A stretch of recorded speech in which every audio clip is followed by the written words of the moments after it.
ঈশ্বর স্বপ্নের মাধ্যমে কথা বলেন। ইয়োব তার 33 অধ্যায় 14 থেকে 16 পদে লেখা রয়েছে যে ঈশ্বর ঘোর নিদ্রায় তিনি কথা বলে থাকেন।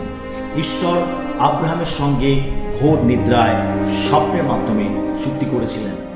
যাকব বৈথেলে তিনি স্বর্গের দর্শন লাভ করেছিলেন। যোসেফ স্বপ্ন দেখেছিলেন যে ভবিষ্যতে তার বাবা মা তাকে প্রণাম করবে এবং তার ভাইরা তাকে প্রণাম করবে।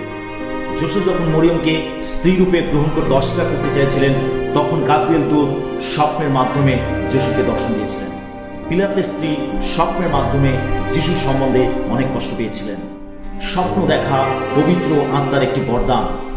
জোয়েল ভাববাদী তার 2 অধ্যায় 28 পদে লেখা রয়েছে যে আমি শেষ সময় মর্ত মাত্রের উপরে আমার আত্মাকে সেচন করব, আর তখন তোমাদের প্রাচীনেরা স্বপ্ন দেখিবে, তোমাদের যুবকেরা দর্শন পাইবে।